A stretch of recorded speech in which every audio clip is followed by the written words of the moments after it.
HCS 2026 के लिए नया सिलेबस आपका सरकार ने अनाउंस कर दिया है। अब नए एग्जाम में सारा का सारा नए सिरे से आपके लिए रहेगा। स्पेशली यहाँ पे मेंस का सिलेबस आपका चेंज किया गया है और उसमें एग्जैक्टली यूपीएससी मेंस का जो सिलेबस है वो आपका इंक्लूड किया गया है और उसमें भी हरियाणा पर्सपेक्टिव आपका डाला गया है।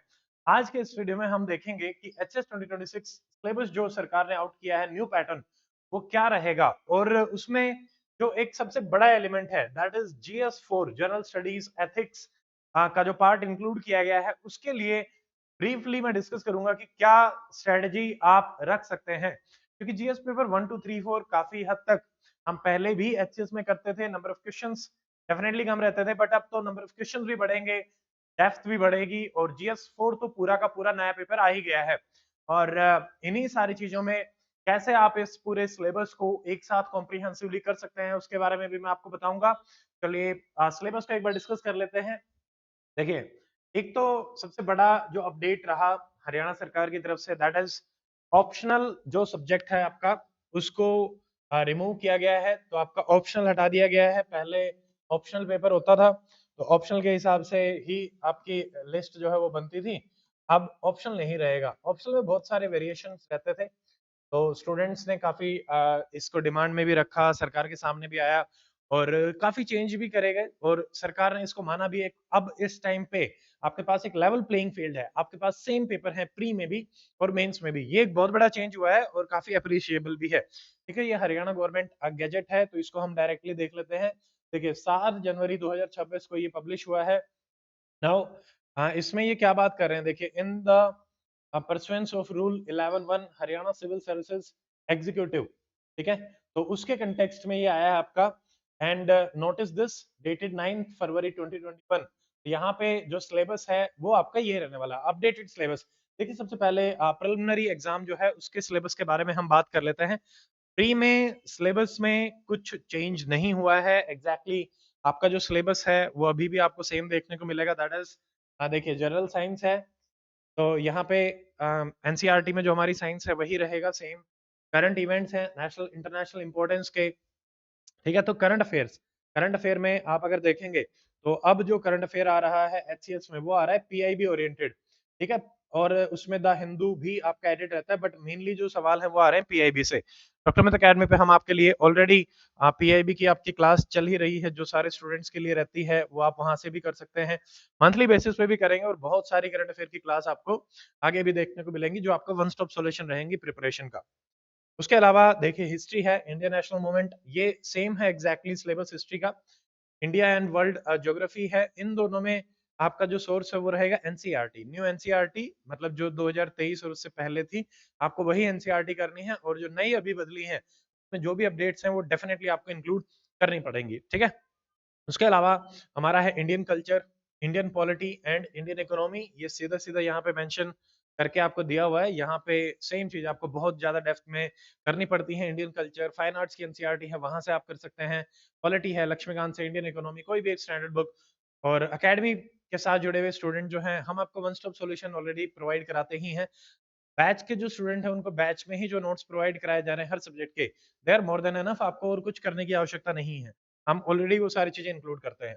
जनरल मेंटल एबिलिटी, फिर है Haryana economy and people economical culture institution language of Haryana.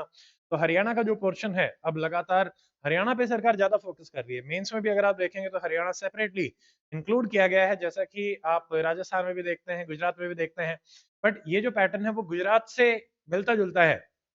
तो गुजरात में जिस हिसाब से सवाल आते हैं आपको लगभग उसी पैटर्न में हरियाणा एचएस में जो है वो चीजें देखने को मिलेंगी। उसका भी हम एक सेपरेटली लेंगे कि एग्जाम पैटर्न क्या हो सकता है, कितने क्वेश्चन आएंगे, कितने कितने नंबर क्या आ सकते हैं, उसको भी हम प्रेडिक्ट करने की कोशिश करेंगे। ठीक है, तो यहाँ पे भी देखिए, जो जनरल साइंस है तो उसमें जनरल अप्रिसिएशन आपको चाहिए, एवरीडे लाइफ के जो मैटर्स हैं वो आपको देखना है। हिस्ट्री है उसमें ब्रॉड अंडरस्टैंडिंग आपको चाहिए। ठीक है, ये सारी चीजें यहाँ पे दे रखी है, स्पेशली इंडियन नेशनल मूवमेंट की। ज्योग्राफी जो है फिजिकल सोशल इकोनॉमिकल ज्योग्राफी आपको करनी है। ये सारी चीजें हो गई हैं। ठीक है, फिर आपका आता है सेकंड पेपर। मेरिट आपकी फर्स्ट पेपर के हिसाब से डिसाइड होती है। सेकंड पेपर में again same comprehension, interpersonal skill, communication, logical reasoning है, मेंटल एबिलिटी है, डिसीजन मेकिंग है, प्रॉब्लम सॉल्विंग है, जनरल मेंटल एबिलिटी, वो दोनों में ही है आपका। And basic numeracy, data interpretation, ठीक है, क्लास 10th लेवल तक के आपसे पूछे जाएंगे, ग्राफ, टेबल्स और उनका इंटरप्रिटेशन। तो ये सिंपल सा रहता है, ज्यादा कुछ नहीं है, ये आपका सिर्फ क्वालिफाइंग नेचर का ही एग्जाम है, तो यहाँ पे ज्यादा डिफिकल्टी आती नहीं है, मेरिट में कैलकुलेट नहीं होता। अब हम बात कर लेते हैं मेंस में। मेंस में देखिए आपके टोटल जो नंबर ऑफ पेपर्स हैं वो होने वाले हैं 6 पेपर में से एक पेपर आपका रहेगा इंग्लिश का, एक पेपर रहेगा हिंदी का, और जीएस के जो हैं आपके 4 पेपर रहने वाले हैं, ठीक है, 4 पेपर्स। तो अगर हम इंग्लिश में देखते हैं तो देखिए इंग्लिश में आपसे क्या क्या इन्होंने दिया हुआ है, प्रेस राइटिंग, कॉम्प्रिहेंशन, 1/3 में प्रेस राइटिंग में आपको समरी करनी पड़ेगी, it's same. Comprehension question answer करने पड़ेंगे, ऐसे है, ये लिखना पड़ेगा 600 वर्ड में, वोकैबुलरी रहेगा एंड ग्रामर, तो ये रहेगा सेम ही है।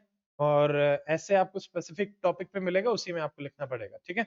और इफेक्टिव और एग्जैक्ट एक्सप्रेशन आपको करना पड़ेगा, तो लगातार आपको एसेज की भी प्रैक्टिस करनी पड़ेगी, ठीक है। तो ये रहेगा हमारा। नेक्स्ट हिंदी में भी अगर हम बात करें तो सेम ही आपका सिलेबस रखा गया, हिंदी में ट्रांसलेशन आपको करनी है, लेटर और प्रेस से राइटिंग रहेगा, फिर हिंदी पैसेज है, कंपोजिशन, इडियम्स वगैरह है, एंड एस से रहेगा सेम ग्रामर के साथ। तो सेम पैटर्न आपका हिंदी में चल रहा है। अब आता है सबसे बड़े बदलाव में, जो कि आपका जीएस में हुआ है। जीएस पेपर 1 को आप देखिए, पेपर 1 2 3 4 एग्जैक्टली आपको जो है वो यूपीएससी पैटर्न पे ही देखने को मिलेगा। एकेडमी पे जब हम जीएस को लेके चलेंगे, एग्जैक्टली हम यूपीएससी पैटर्न पे ही करेंगे। यूपीएससी मेंस के एकेडमी पे सारे सोल्ड पेपर हमने आप लोगों को कराया है, और उसकी अप्रोच से ही हम लेके चलेंगे, ठीक है।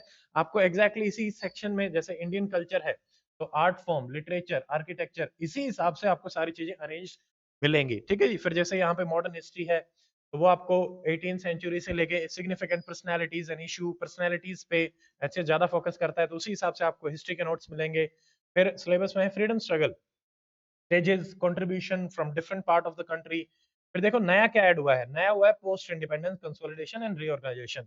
ये पहले एचसीएस में नहीं था, तो यहाँ से आपको एक दो क्वेश्चन देखने को मिलेंगे, ठीक है, स्पेशली जो पोस्ट इंडिपेंडेंस के इंपॉर्टेंट इवेंट्स हैं। फिर नया क्या ऐड हुआ है, that is history of the world, ये पहले नहीं था। तो कॉलोनाइजेशन, और यहाँ पे वर्ल्ड वॉर है, ठीक है, decolonisation, philosophy, communism, capitalism, socialism, ये सारी चीजें हम पहले भी एचसीएस में आपको करवाते थे, अब फिर से ये चीजें ऐड हुई हैं, बट ये पहले सिलेबस में आपका नहीं होता था, ठीक है। उसके बाद जैसे salient feature of society, diversity of India, ठीक है, अभी क्या है कि बहुत डिटेल में आ गया और सेम यूपीएससी पैटर्न पे ही है। तो हमारा सबसे इंपॉर्टेंट जो सोर्स है वो रहेगा यूपीएससी पीवाईक्यू। हम एचएस पीवाईक्यू को भी एनालाइज करेंगे। अभी कल मैंने एक क्लास ली थी एचएस प्रिलिमिनरी पीवाईक्यू एनालिसिस, जिसमें हमने 5 साल के पीवाईक्यू जो है वो इन डेप्थ एनालाइज किए थे और देखा था कि कहाँ कहाँ से क्या क्वेश्चंस आ रहे हैं और कैसे पैटर्न चेंज हो रहा है। उस क्लास को आप एकेडमी के चैनल पे भी जाके देख सकते हैं, वहां से आपको इन डेप्थ सेम पैटर्न में मेंस की भी आपको क्लासेस मिलेंगी। फिर ये देखिए role of women and women organisation, population associated issue, फिर है poverty and developmental issues, urbanisation and their problems, ठीक है। तो ये है डायरेक्टली। अब यहाँ से आपको क्वेश्चन देखने को मिलेंगे, ग्लोबलाइजेशन है, ठीक है, कम्युनलिज्म, रीजनलिज्म, सेकुलरिज्म, 3 टॉपिक यहाँ पे हैं। उसके बाद ये आपका society, social issues and history complete हो गया है। फिर आता है ज्योग्राफी। ज्योग्राफी में आपका physical geography, distribution of natural resources, यहाँ से बार बार सवाल आते हैं। अब बहुत स्पेसिफिकली पूछा गया, जैसे साउथ एशिया भी डाल दिया, इंडियन सब कॉन्टिनेंट, क्योंकि इन्होंने एग्जैक्टली जो सिलेबस है वो यूपीएससी का ही कॉपी पेस्ट किया है, ठीक है। Then important geographical phenomenas, earthquake है, सुनामी है, वोल्केनिक एक्टिविटीज हैं, ये सारे आएंगे। एंड लास्ट में देखिए सबसे इंपॉर्टेंट क्या है, रिलेटेड इश्यूज ऑफ हरियाणा। तो चाहे हम सोसाइटी प्रिपेयर कर रहे हैं, चाहे हम ज्योग्राफी प्रिपेयर कर रहे हैं, चाहे हम हिस्ट्री प्रिपेयर कर रहे हैं, आपसे हरियाणा जरूर पूछा जाएगा। तो हमें मेंस के हिसाब से हरियाणा प्रिपेयर करना पड़ेगा, ठीक है। तो ये रहेगा। पेपर 2 देख लेते हैं। यहाँ पे देखो पॉलिटी है, इंडियन कॉन्स्टिट्यूशन, हिस्टोरिकल अंडरपिनिंग्स, उसका एवोल्यूशन, यहाँ से सवाल आएंगे ही आएंगे। Function and responsibility of union and state government, federalism, ठीक है, फेडरल स्ट्रक्चर पे पहले भी आए हैं। सेपरेशन ऑफ पावर, पिछले वाला जो एचसीएस था या उससे पहले पॉलिटी और आईआर आपका एक बहुत बड़ा पोर्शन बनाते थे। 7 से 8 क्वेश्चंस आते थे 20 में से, और 20 में से 2 स्टैटिस्टिक के ही होते थे। अभी स्टैटिस्टिक्स वाला पोर्शन डायरेक्टली मेंशन नहीं है, अब जीएस ही रहेगा आपका, ठीक है। तो स्टैटिस्टिक के क्वेश्चन तो नहीं आने वाले। फिर देखिए comparison of Indian constitution scheme with other countries, ये भी हमारे लिए बहुत ही ज्यादा इंपॉर्टेंट रहेगा। पार्लियामेंट एंड स्टेट लेजिस्लेचर, उनकी फंक्शनिंग क्या है, किस तरीके से काम करते हैं, एग्जीक्यूटिव, जुडिशरी, वो किस तरीके से काम करती हैं, ठीक है। फिर देखिए सेलेंट फीचर ऑफ आरपीए, ये डायरेक्टली सिलेबस में अभी आ गया है, तो यहाँ से आपको डेफिनेटली क्वेश्चन जो है वो देखने को मिलेगा, ठीक है। उसके अलावा देखो appointment of various constitutional post, उनके क्या रेस्पॉन्सिबिलिटीज हैं, रोल है, अलग अलग statutory regulatory quasi judicial bodies हैं वो क्या है, ठीक है। गवर्नमेंट पॉलिसीज, आपको गवर्नमेंट स्कीम देके उसका एनालिसिस करवाएंगे कि किस तरीके से ये स्कीम जो है वो परफॉर्म कर रही है, उसका डिटेल एनालिसिस आप कीजिए। उसके अलावा ये देखिए डेवलपमेंटल प्रोसेस में NGO, self help group, other जो हैं उनके क्या रोल रहते हैं, ये डायरेक्टली यूपीएससी में भी कई बार सवाल आए हैं और इस बार भी आपको देखने को मिलेगा, ठीक है। फिर देखो वेलफेयर स्कीम, वेलफेयर स्कीम पे भी आपका एक अच्छा खासा पोर्शन रहता है। तो गवर्नमेंट किस तरीके से gender balance, women vulnerable section, तो यहाँ पे वल्नरेबल सेक्शन में हमारे पास वुमेन के अलावा जैसे चाइल्ड है, ओल्ड एज है, ट्राइबल है, ठीक है, सब लोग जो हैं वल्नरेबल सेक्शन, जो वीकर सेक्शन है वो आपसे डायरेक्टली पूछा जा सकता है। नेक्स्ट इज हेल्थ है, एजुकेशन है, यहाँ से डायरेक्टली आपको क्वेश्चन देखने को मिलेंगे। Issues related to poverty and hunger, यहाँ से भी आपको सीधे क्वेश्चन, पॉवर्टी फेवरेट है यूपीएससी का भी और इसका एचसीएस का भी रहेगा। उसके अलावा देखिए गवर्नेंस, गवर्नेंस में ट्रांसपेरेंसी, अकाउंटेबिलिटी या ई गवर्नेंस इनिशिएटिव क्या हो सकते हैं, चार्टर क्या हो सकता है, यहाँ से आपको सवाल देखने को मिलेगा, बार बार आता है, यूपीएससी में भी आता है। फिर देखिए role of civil services and democracy, ये अपने आप में एक टॉपिक है, ये भी रहेगा। आईआर बहुत डिटेल में अभी हो गया है, इश्यूज एंड नेबरहुड रिलेशन, ठीक है, बायलैटरल रीजनल ग्रुपिंग्स। फिर देखिए effect of policies on India, तो इंडियन डायस्पोरा, ठीक है, ये आ गया आपका। Indian constitution, international institution agencies, उनका स्ट्रक्चर एंड मैंडेट। लास्ट में issues related to Haryana. Paper 2 quality IR ये आपका बना रहा है। पेपर 3 अगर हम देखते हैं तो इकोनॉमी, इकोनॉमी में भी जैसे प्लानिंग, प्लानिंग से पहले भी क्वेश्चंस आए हैं, ठीक है। Mobilisation of resources, employment, employment एक ऐसा एरिया है जहां से आपसे पूछा ही जाएगा कि अभी तो बेटर हो गई ये सिचुएशन, तो कैसे कैसे किया सरकार ने। इंक्लूसिव ग्रोथ, यहाँ से सवाल आएगा ही आएगा। गवर्नमेंट बजटिंग है, ये भी एक इंपॉर्टेंट पोर्शन है आपका, ठीक है। फिर देखिए type of irrigation, cropping pattern, storage, transportation, technology for farmers, marketing, इनको लिंक करवाते हुए पहले भी अच्छे से सवाल पूछे हैं, अब ये डायरेक्टली सिलेबस में आपका आ गया है। उसके अलावा farm subsidy very very important, इनको इंक्लूड किया गया है। पीडीएस सिस्टम है, ये भी इंक्लूड किया गया है। एनिमल रियरिंग, ठीक है। फिर देखो ये देखो फूड प्रोसेसिंग, ये यूपीएससी के लिए बहुत ही ज्यादा इंपॉर्टेंट एरिया रहता है और यहाँ से हर बार सवाल आते हैं। तो फूड प्रोसेसिंग डायरेक्टली आपको एक क्वेश्चन इस बार भी देखने को मिलेगा। लैंड रिफॉर्म्स पहले नहीं थे इंक्लूडेड, अब डायरेक्टली आपके सिलेबस में लैंड रिफॉर्म्स जो है वो आ गए हैं, अब हमें बहुत डिटेल में करने पड़ेंगे। नेक्स्ट देखिए effect of liberalisation on economy, क्या इफेक्ट रहे हैं इंडस्ट्रियल ग्रोथ पे, वो हमें देखने हैं यहाँ, ठीक है। फिर इंफ्रास्ट्रक्चर, इन्वेस्टमेंट मॉडल्स, तो ये हम बहुत डिटेल में करेंगे। पोर्ट, रोड, रेलवे, ठीक है, हर एक का इंफ्रास्ट्रक्चर डेवलपमेंट किस तरीके से चल रहा है, तो यह है इकोनॉमी का portion. Then if you see science, तो साइंस में भी बहुत डिटेल में आएगा। एवरीडे लाइफ तो रहेगा ही, तो जनरल अवेयरनेस होनी चाहिए। Achievement of Indians in science and tech, indigenisation, ये रहेगा। Awareness in IT, space, computer, IP rights, ठीक है। साइंस के बाद एनवायरमेंट, एनवायरमेंट भी स्पेसिफिकली आपका ऐड कर दिया गया है। एनवायरमेंटल पॉल्यूशन, डिग्रेडेशन, जैसे मान लीजिए कॉप कॉप 30 अभी हुई, उसके बारे में पूछ लेगा। डिजास्टर मैनेजमेंट है, वहां से सवाल आ सकता है। फिर इंटरनल सिक्योरिटी भी स्पेसिफिकली अभी ऐड कर दिया गया है। एक्सट्रीमिज्म, नॉन स्टेट एक्टर्स, ठीक है, role of media, money laundering, cyber security, internal, ये पहले भी हम सारे टॉपिक करते थे बट अब और ज्यादा वो रहेंगे। Various security agencies and in the end again issues related to Haryana, ठीक है। ये सारी चीजें आपको देखने को मिलेंगी। Now coming to the major change, ये तो सारा है ही, ये है हमारा जीएस पेपर 4। अब बहुत सारे स्टूडेंट्स के लिए एक चैलेंज यही बन रहा है कि पेपर 4 क्योंकि नया है और जो स्टूडेंट पहले सिर्फ एचएस को टारगेट कर रहे थे उन्होंने कभी भी एथिक्स को उतना डीप में नहीं पढ़ा, या यूपीएससी में भी कई स्टूडेंट्स ने एथिक्स को छोड़ा था। So don't worry about it, ethics की क्लासेस भी आपको अकेडमी पे मिलेंगी and I will be taking your ethics classes.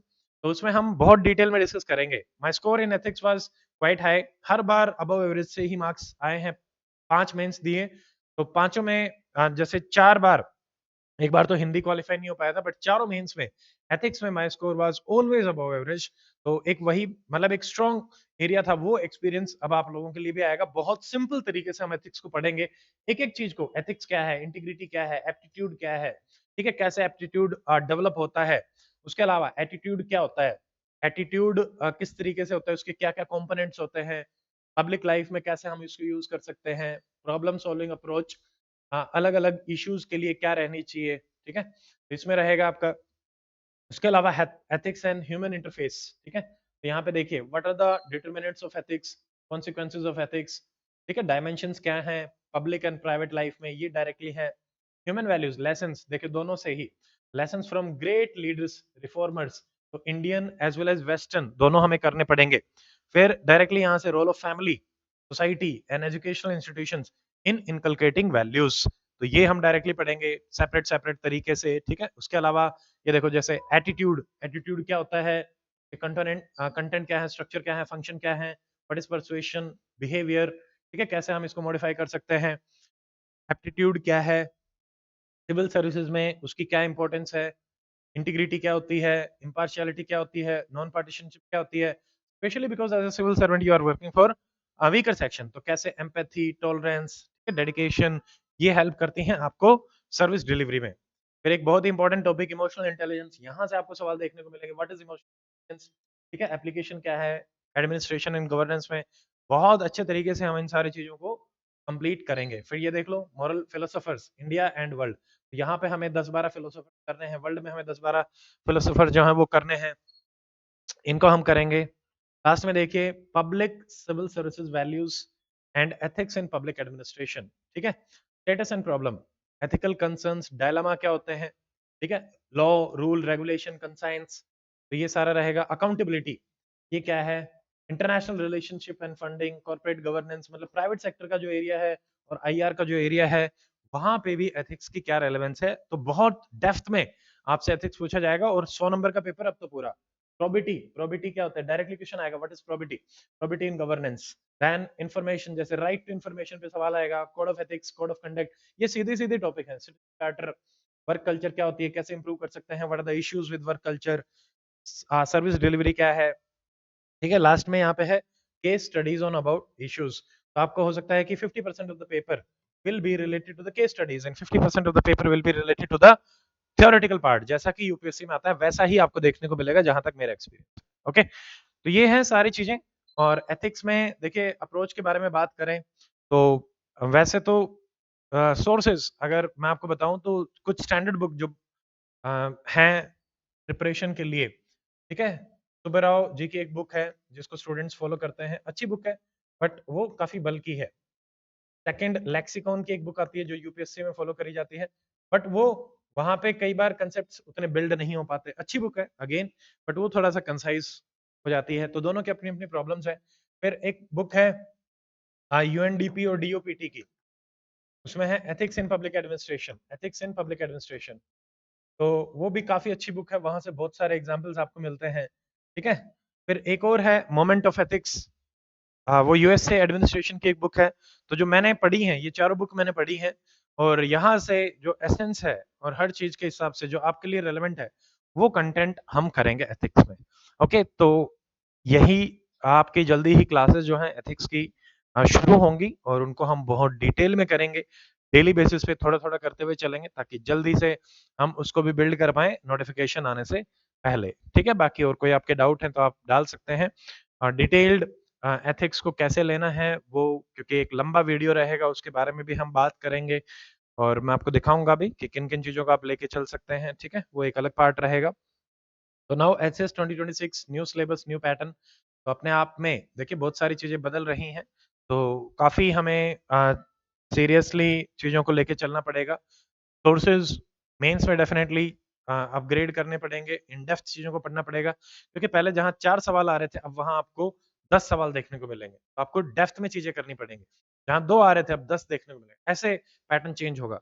बाकी मार्क्स का क्या वेरिएशन रहेगा और वो क्या रहेगा उसके बारे में भी आपको जल्दी ही वीडियो मिलेगा, तो नए सिलेबस के साथ। और अभी एकेडमी का नया बैच हमारा कल से स्टार्ट होने वाला है, दैट इज जो नया प्री प्लस मेंस का रहेगा अभिमन्यु बैच, तो उसकी डेमो क्लासेस रहेंगी जो कि आप सारे स्टूडेंट्स के लिए ओपन रहेगा, उसमें कंटेंट आपको दिखाया जाएगा, क्लासेस आपको दिखाई जाएंगे, उन क्लासेस को देख के आप आराम से बैच में एनरोल कर सकते हैं, हम आपको प्रिपरेशन में डेफिनेटली वहां से हेल्प करेंगे, ठीक है।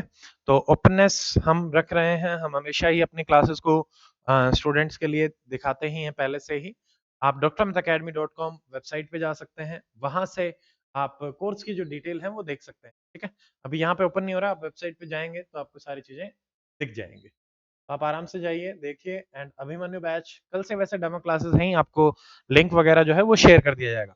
हिंदी मीडियम का बैच अलग है, हिंदी मीडियम का और इंग्लिश मीडियम का बैच अलग है। सेपरेट सेपरेट हम करवा रहे हैं। हरियाणा में कोई भी एकेडमी सेपरेट सेपरेट बैचेस में आपको नहीं पढ़ा रही है। हिंदी और इंग्लिश आपको कंबाइंड बैच ही मिलेंगे। ठीक है, जहां तक मेरी नॉलेज है। तो आप हिंदी मीडियम के भी स्टूडेंट्स के लिए हमने प्रॉब्लम्स को काफी हद तक सोल्व किया है। Now will meet in the classes. चलिए, खुल ही गए हैं, आप देख सकते हैं। Abhimanyu 1.0 Hindi medium batch separate है and 1.0 English medium batch. Complete detail आप यहाँ पे देखिए, इस पे व्यू डिटेल्स पे आप क्लिक करिए। आपको पूरा का पूरा जो भी कंप्लीट सिलेबस है या इसमें है, हर चीज यहाँ पे मिल। ठीक है, तो आप आराम से वेबसाइट पे जाके देखो। सो आज के इस वीडियो में इतना ही, मिलते हैं अगले वीडियो में। Till then stay fit, stay healthy, take care, जय हिंद।